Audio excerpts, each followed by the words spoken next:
Welcome back to Not Theoretical. I'm Lena. And I'm KC. Have you ever watched an idea die before it had a chance to live? Maybe someone threw out a suggestion in a meeting, and the next thing they heard was, "Yeah, but," followed by silence. That moment? That's creativity slipping through your fingers.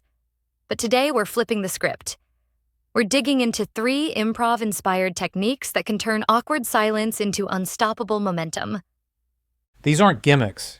They're simple mindset shifts that build trust, spark ideas, and make sure everyone's voice gets heard. If you've ever led a brainstorming session, felt stuck in a group project, or wished your team meetings weren't soul-crushing, this one's for you. Share it with a creative friend, a team lead, or that person who always has a notebook full of ideas they're afraid to share.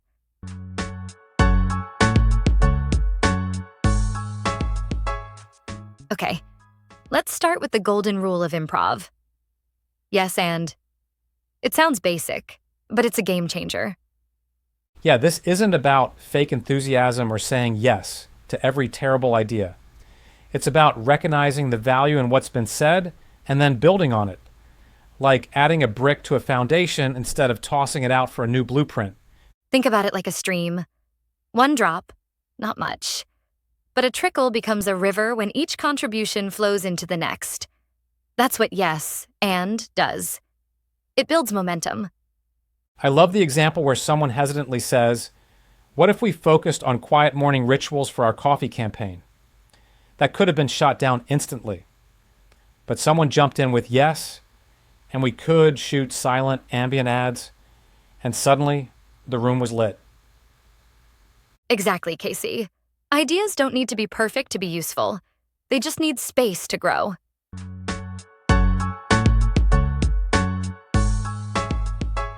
So the second shift, thinking of your group not as a team but as an ensemble, which is a subtle but powerful reframe. Teams often follow hierarchy. Ensembles, like jazz bands, flow together. They trade the spotlight, trust each other's instincts, and co-create in real time. One story I loved was about a server crashing before a product launch. No one waited for orders. A junior coder took initiative. Another team member spun up a backup. The lead coordinated comms.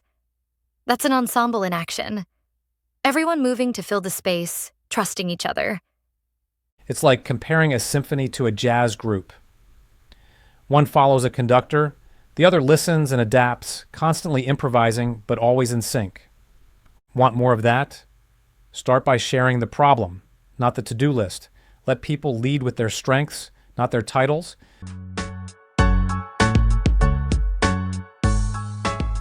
None of this works. None without psychological safety.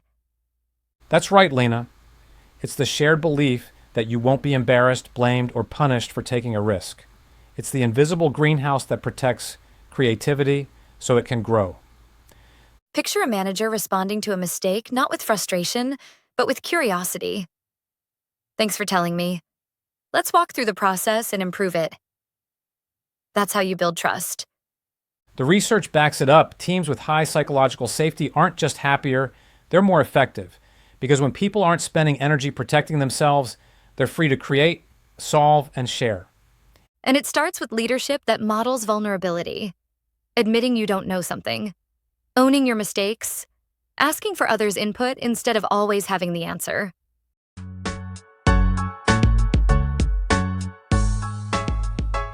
So what do these 3 ideas, yes and, ensembles, and psychological safety, have in common? They all center around trust.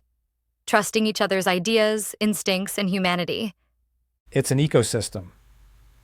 Safety creates the space. Yes and builds the bridge. And ensembles keep the creativity moving. You want fearless creativity? Start with fearless teams. For a deeper dive, examples, and actionable steps to try this week, head over to the Not Theoretical Substack. You'll find a companion article and a visual infographic breaking down the 3 concepts. And don't miss the extra practice tips in the post, especially if you're trying to shift your team culture or lead more creatively. Coming up next, part 2 of this series, where we'll explore how to put this mindset into action with tools like failing brilliantly, sharing the spotlight, and deep listening. If this episode helped you reimagine team creativity, wait till you see what happens when we go beyond ideas and into execution. That's our discussion for today. Thanks for tuning in to Not Theoretical. Until next time, say yes, pass the mic, and keep the creative flow alive.